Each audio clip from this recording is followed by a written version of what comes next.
This is Gina Anderson Cohen, and I am here with Alexis Griffin. She is a physical therapist and managing partner at the Collective in Austin. That's Austin, Texas, by the way, for listeners. She's a doctor of physical therapy, a board certified sports clinical specialist, certified athletic trainer, which actually the letters for that are CTA, right? If you see they are in some states, they do CTA, and then some states they do ATC. So okay. Nobody's a cat though. And then she's also a certified systemic dry needling practitioner, which is incredible if you need it. A dynamic neuromuscular stabilization practitioner, and so many other things. She's also a mom to two and expecting number 3. Yay.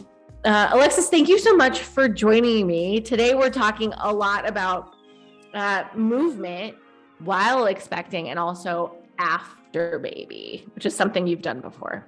Yes, it is. Thanks so much for having me. I'm excited to chat about these things. And you're coming at this with 2 perspectives. Obviously, we listed all of your qualifications, but you've also been through it too. So you know what it looks like for an athlete. We were talking about all humans as athlete, for an athlete to come back, but also to come back yourself. Let's talk first and foremost about the concept of listening to your body. How does that play into exercise during pregnancy and post-pregnancy? Yeah, no, I love that. Listening to your body is so important. I think like you are going through so many changes. And so just being able to, one, identify the changes that you're feeling, and then be able to respond appropriately to that. So it's like, all of a sudden I have this weight and pressure and my center of mass has changed. So I'm squatting and my squat feels really different. And so like, is that bad? Is that good? How do I change my squat? How do I still feel stable while there are physical, literal changes happening to your body? And then not to mention like going through labor, like the more you're aware of your body and you can practice that like leading up to labor, the more you are just like present and empowered for your labor. Instead of like, I think there's so much unknown. I mean, my first pregnancy, I'll never forget my mom walking into the room after my son was born. And I looked at her and I was like, you didn't tell me what that would be like. I was just like, what in the world? We don't really talk about like the real details of like what you feel and how this happens. And it's just, there's a lot of fear around it. And I think the more you can learn to listen to your body, but even before you're in the delivery room, the better you're going to be for the delivery room. Yeah, that brings up a great point. We're going to be talking a lot about the labor and delivery process too on this episode. Not only are we featuring you, an expert in movement, mobility, recovery, and everything in between, but we're also talking to a specialist in pelvic floor and pelvic floor recovery too. So lots to dig into. Love that. So important. And we talked about, Alexis, the sort of 3 key periods of exercise during pregnancy. Do you want to break them down? That sort of first period being when you're actually pregnant, and what should you focus on then? Totally. I think about that kind of, and that's where the like listening to your body is so important because so much is changing. I think like for me, that pregnancy time is so much about stabilization, because your body is changing. Your center of mass is changing, your weight is changing, your ligamentous laxity is changing, your joint mobility is changing. Like your body is preparing to like expand or open. And so a lot of what you do on the strength and movement side should be to stabilize you in your present life. Like you have to be able to relax for labor and delivery, but to maintain a healthy pregnancy and to move and be functioning, doing all the things you want to do, you also have to learn to stabilize this new body during pregnancy. So for me, the big key during pregnancy, I think, comes to like always goes back to that stabilization idea. And when we're talking about stabilization in practice, I know it can be easy to talk about. I think about like core and single leg movements. Is that what you're referencing? Yeah, it's definitely core. I actually just like did a post on this. Your core is actually consists of your abdominals, which is your transversus, your rectus abdominis, and your internal and external obliques. It on the top, it's your diaphragm, and then on the bottom, it's your pelvic floor. All of those things are core. And I think we so often just say like, oh, core, and think doing some crunches or sit-ups is addressing that. But it's definitely not.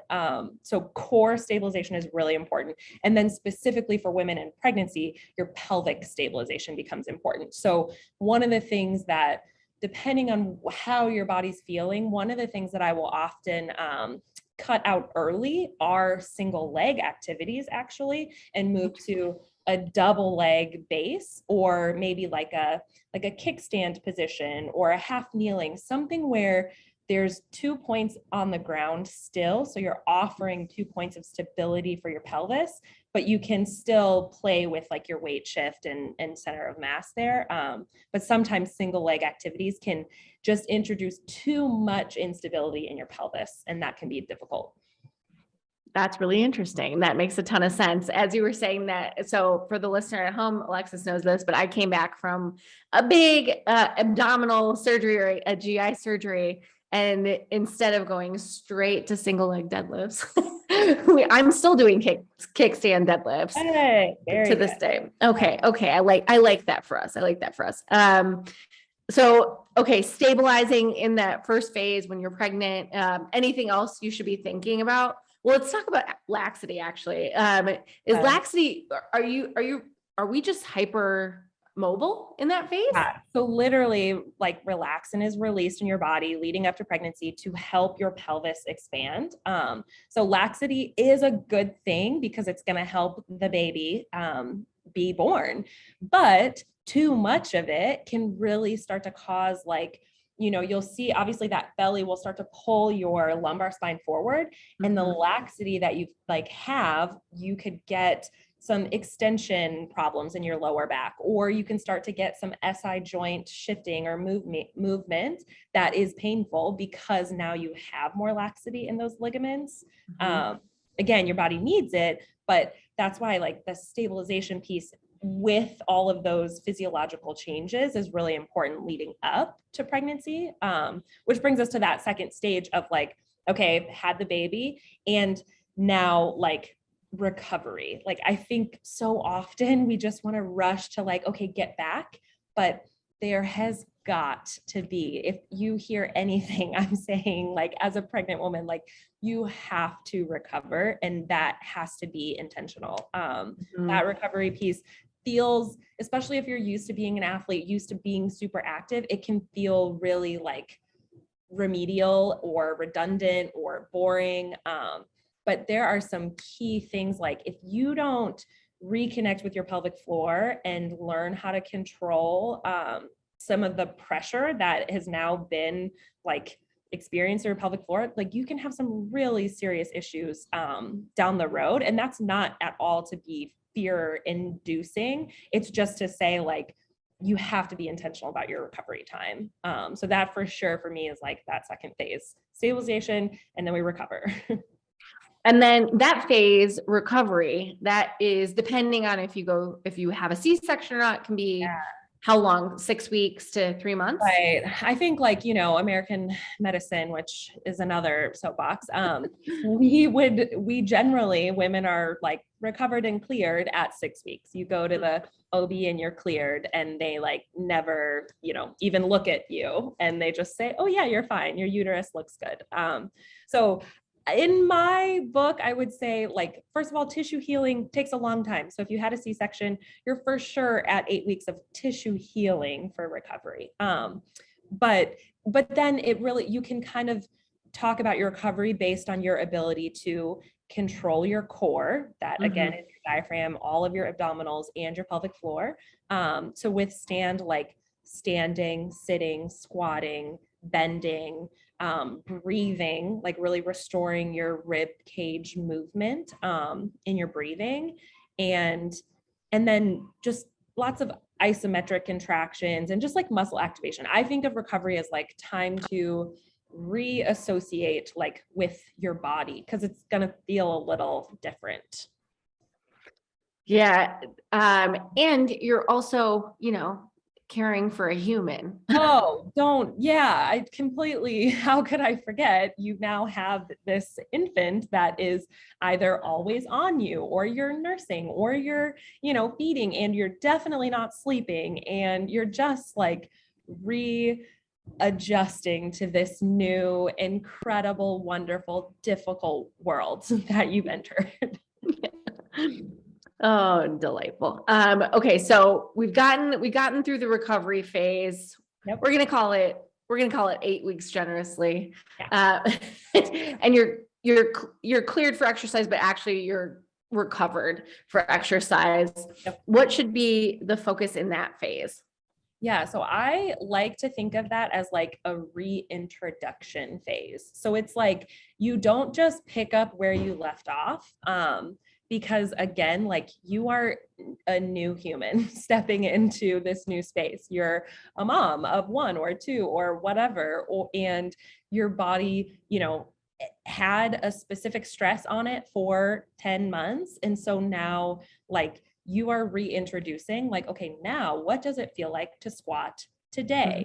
Because it will and should feel different than it did 3 months ago for sure, and probably a year ago too. So yeah, I think of that as like a reintroduction phase. I'm wanting women to get to like experience the movements that they liked and enjoyed, but understanding and like allowing them to feel a little bit different. Again, all of that, just like the more in tune you are with your body, like the better all of those phases really go. So yeah, I kind of think of it as like stabilization, recovery, and then reintroducing load and movement. Mm-hmm. So if we think about reintroduction as like a time period, how long should that take before you really feel good or actually cleared to be doing the things you were doing pre-pregnancy? That's a great question. And it definitely varies. It definitely varies. I'm never going to be like, no one should run before 3 months, because there are people that can control, like brace and use a wonderful abdominal brace and like tolerate the plyometric impact of running, and they'll do great. And I would never want them to not run.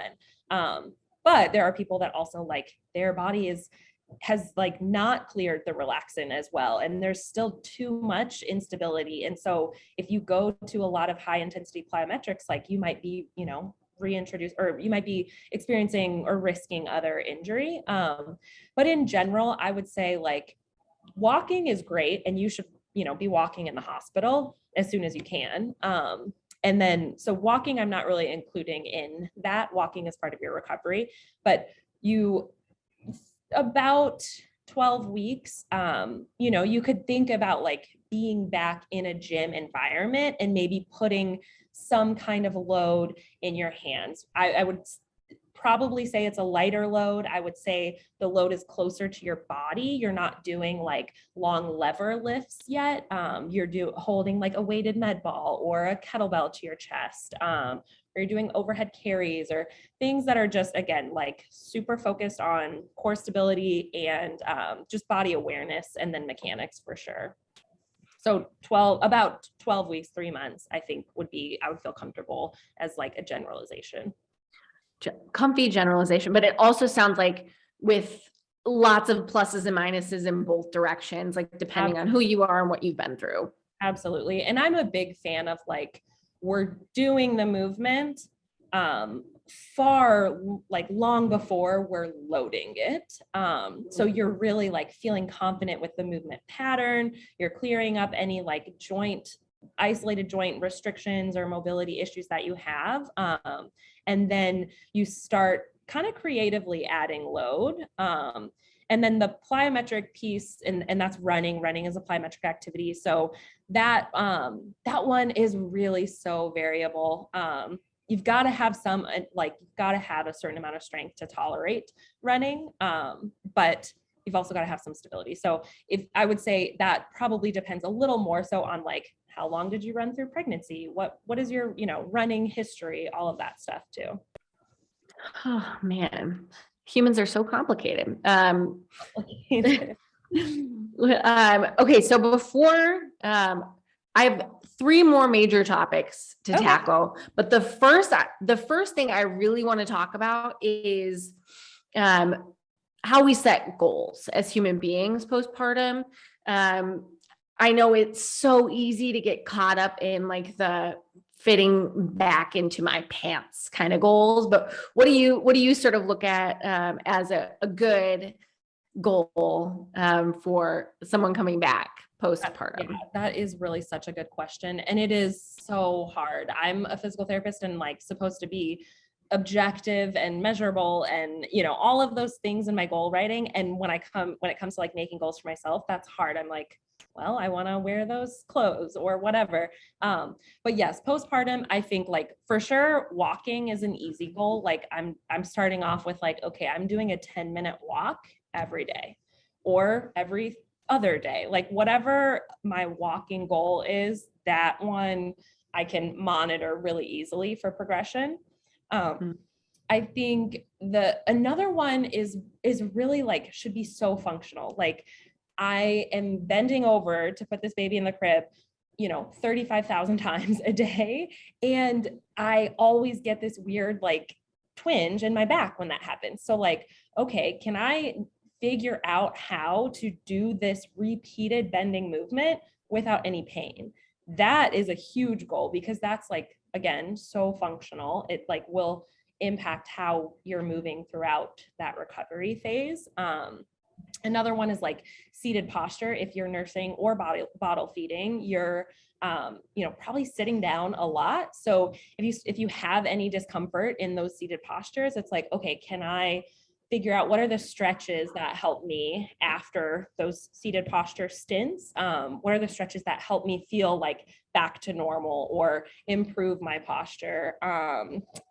Those are big ones. Another one for me, I know when baby is little and doing tummy time, lots of like, you're supposed to do X number of minutes of tummy time each day. So during baby's tummy time is my time to like sit on the floor, lie on the floor, practice my diaphragm breathing, practice my pelvic floor elevation and relaxation and glute engagement, and just like, again, in that recovery piece, like I'm focused on my breathing, I'm focused on my pelvic floor, I'm focused on isometric muscle contractions. So that is another kind of easy objective to accomplish during that time is like, okay, these 5 minutes, I'm focused on those things. I like that. You often hear the advice given like haphazardly, like when the baby sleeps, you should sleep. But so unrealistic. I never, it's a beautiful thought, but nice. Just was not a reality for me. And there, I'm sure, are awesome women that it was. And to those women, I say, like, I salute you, but it just was not a reality for me ever. Yeah. But I think this one is more realistic because tummy time, tummy time's short and you can't just like walk away from a baby on its tummy. Right. You're right. You're laying right there. You're both on the floor. Yeah. Yeah, this is helpful mom advice. Okay, let's talk. We kind of chatted a bit about breathing. Let's talk a little bit more about breathing. So you mentioned belly breathing, and we haven't really gotten into 360 breathing, but we kind of talked about it. So what's the difference? Why are they important? How does breathing play a factor? Breathing's super important because it helps create awareness for your core, like your full core breathing. I think people hear all the time belly breathing. It's like an easy way to say like, okay, we're going to focus on your diaphragm.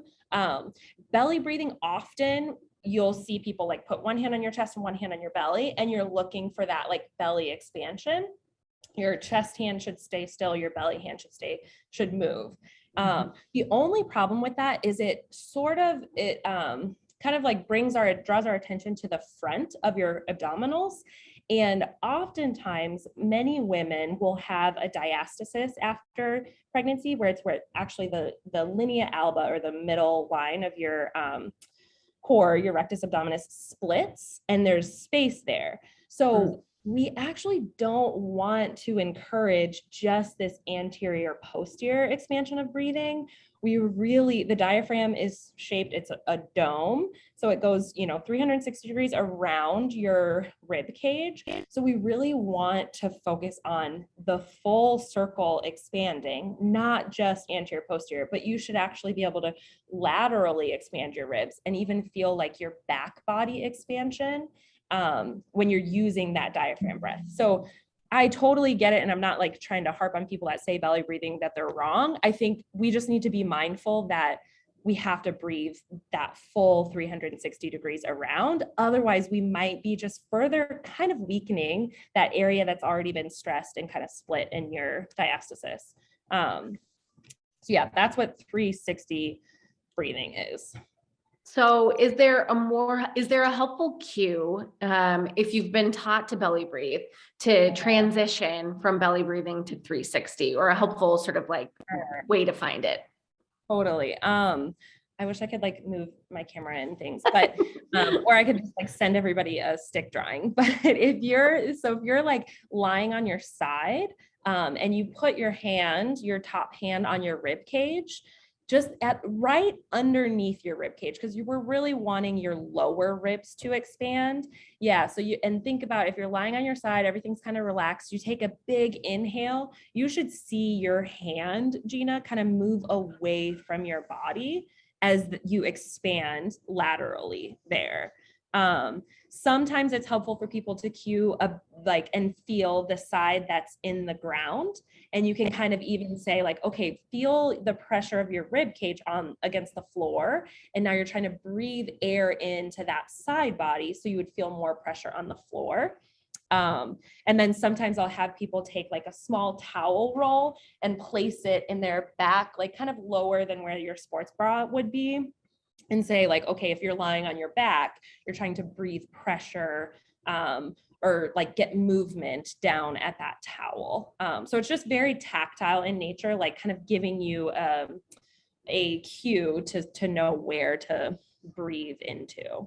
Oh, I like that. I think that's really helpful. I could see you, but I also, I also found the cues, without you showing me. So I think listeners at home, you'll find that helpful. If not, we'll just create something on Instagram. Okay.